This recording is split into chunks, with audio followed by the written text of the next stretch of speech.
Hello and welcome. Today is Friday, the 14th day of July 2017. Welcome. My name is Derek, and in this video, I'm going to go over the video from Chris Silver Shield Challenges Entire Cryptocurrency Community.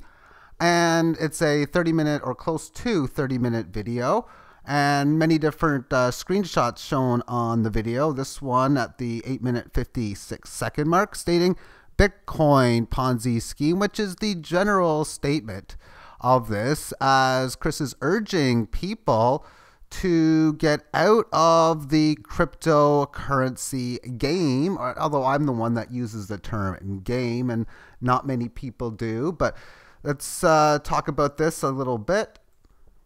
And the first thing I want to talk about is a quote that my teacher, at least online teacher rather, is basically, he's doing the same thing I'm doing now and have been for years, making chart analysis videos. And one of the things he would say over and over and over, only price pays. And you can say good or bad all you want about any trading asset class. Even if something is really bad, if people are willing to buy, then only price pays. And you can say something is so cheap and manipulated, but if it's manipulated to such and you want to buy or sell, then again, only price pays. So you can say all you want that silver is worth so much or whatever it is, but because the silver price has been manipulated down to $16 or so US an ounce, and then for the most part, depending on your selling strategies, you're going to try to get a little bit of commission depending on what you have and the value that it has. But basically, whenever you're buying or selling, it's only going to be reflected within that price. There's two markets. The market, of course, the manipulated one, which states the spot price, and the second one is the premium market. And that goes in a general sense with the coins, and then, of course, each individual coin. And then with Bitcoin, even though it could be that big Ponzi scheme, and quite frankly, if it is backed by anything, is it backed by enough? It's also something I've talked about really early in its generation, this blockchain. So if you look at the early cars, the early keyboards that were made, the early computers, extremely inferior to the new ones. And I think the same is going to be stated within the blockchain as well. But as long as people are willing to buy it up, then only price pays.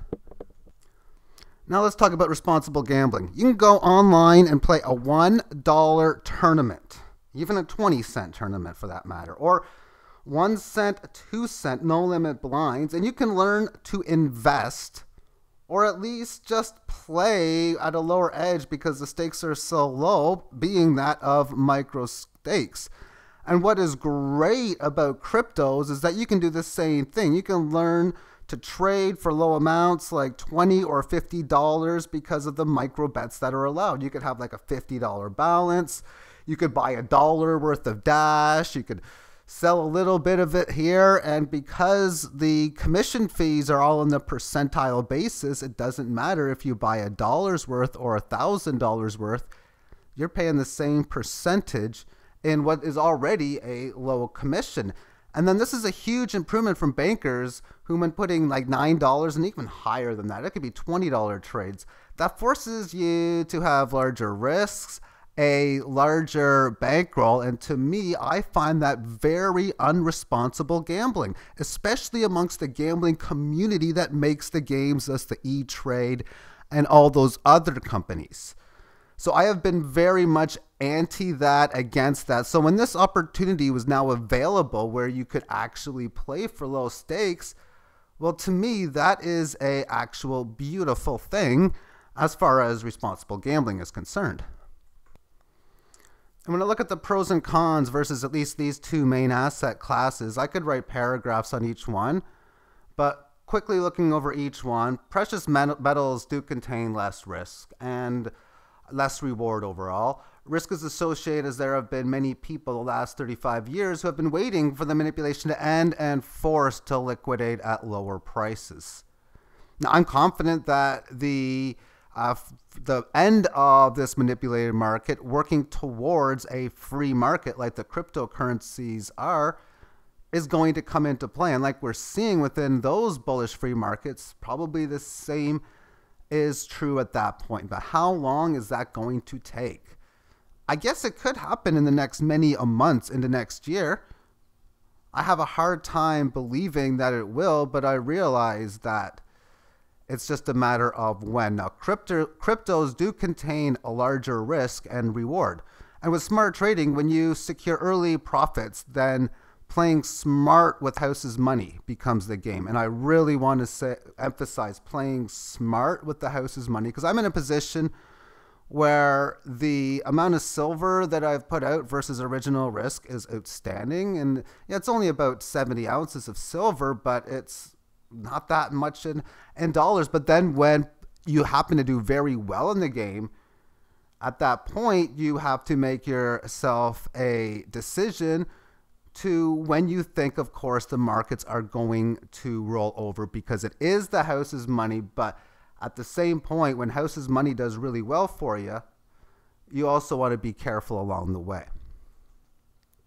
And moving on within this free market, I have had people back in the days, 2010, 2012, 2008, all saying these markets aren't free. A free market wouldn't do this. And like, yeah, no, you know what? A free market would be cool if one were to exist. And back then, none did. Well, today, one does. And we're in a situation that within the free markets, we have 33% down moves in cryptos, which is like stocks going down 3.3% or even 4 or 5%.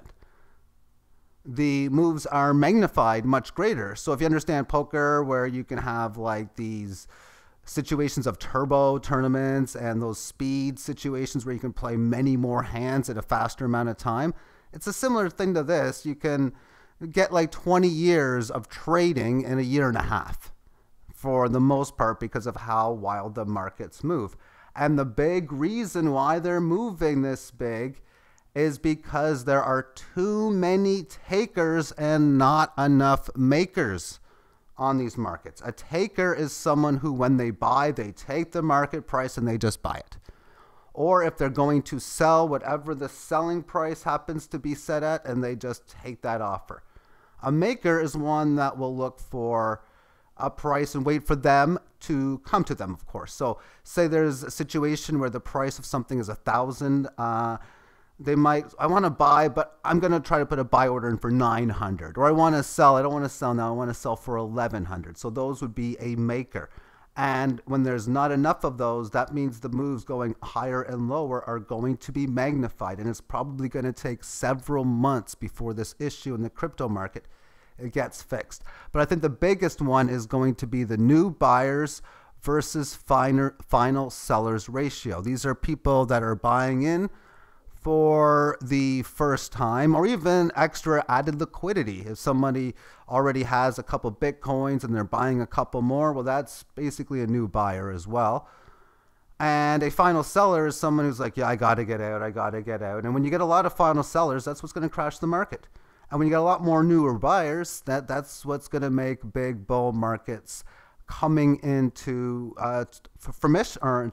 into play. And as I see things now, I don't think we're in a stage where there's going to be a lot more people selling to try to get out versus people trying to get in. There's going to be these wild moves, as I mentioned, because of the maker-taker situation. And that's just going to continue to move on. And this also increases the amount of profitability to extreme levels when you get these kinds of moves. So then, what other casino games have a larger edge for advantage players? An advantage player is somebody who is expected to be ahead in the long term. And if they are sufficient enough in volume, they are probably always going to be ahead. Because there's games like poker. Well, there's definitely an edge for the better players. There are several people who are making livings for many years now playing the game of poker. Not as many in the game of blackjack. You have to count cards, and your edge is most certainly limited, as that's a game of pretty much fixed information, so it's easy to calculate. Sports gambling is a very difficult game. It's profitable for some people. I recently was able to bet on the All-Star game and make a 8-1 wager that came successfully that someone would have hit a home run, but it wouldn't be any starter that wasn't in the DH spot. Yeah, that was a weird bet. But a backup guy got the first home run and it won. So it worked out. So I had basically all the backups and Giancarlo Stanton. I thought that was a good bet at 8-1 odds. And then the stock market. How could it be more profitable when you have much lower volatile moves? Unless, of course, you're playing with huge derivatives, or not, well, derivatives, yeah, but huge margin. And then that really could intensify the volatility. So for some people, maybe that would be the case, but of course, that would be probably more risky than the crypto markets. And then who knows about any other games, because there really, I don't think, is any other profitable game out there. And it's a game of math and analytics. So you can say to yourself, okay, people are buying way too high at a certain exchange. So how do I profit from that? You sell there then. And this has been a situation that I've been encountering recently, and that's been making me multiple hundreds of dollars because I'm able to recognize the situation and then profit from it. And then I'll see a situation, okay, oh, this code looks like it's falling. So I can calculate a 61% down log move, which a lot of people aren't familiar with, but I know its success rate has been very good, and that's something I'll look at. Oh, or maybe I'll see a breakout signal occurring. And the biggest one is, oh, wow, this is up a lot. And buying low and selling high means I sell now. Because it sounds so basic, and when you really get yourself into it, it really is. It's always about buying low and selling high. So whether I do this on this market or any other market, that's what I'll do. Because if something's going to go to nothing, I ask myself when and how long and how many of these up and down moves on the way down will occur. And I have to think there would be several. In fact, I think there's going to be more higher highs on the way before that even occurs, because I'm looking at, again, the new buyers coming in. I don't see that slowing down, at least for a little while anyway, until, well, once a lot more people get into the game, and then it slows down. Maybe that probably will take, I think, a year or two. But these are just basic things that you can look for. I could probably come up with like 40, 50, 100 different ones of different things to look for as far as trading advantages in the crypto game. Now, if I was playing a game of poker at the live table, and I was in a situation where I just asked if someone would show his hand if I were to fold, let's assume he made an all-in bet to me. He gave me a fake, ungenuine smile, and I know what that looks like, and this zombie-looking person positioned forward, and he's not backward or even a vertical straight-up position with his body. Maybe 20 seconds later, 30 seconds later, he then calls the clock on me, saying just one word, clock. Now, I know that's a bluff, and at this point, I will call his all-in bet. I'd probably give myself another 10, 20 seconds just to see if there's anything else that can sway me out, but it's using advantage to become, using skills to your advantage, to be an advantage player. I could then move over to the blackjack table and say, you know what, so far 177 cards have been played from the shoe, and the count is plus 13. But what makes this even more impressive is that only 8 aces have been played, which is much lower than the 13.6 average, and that's 177 divided by 13.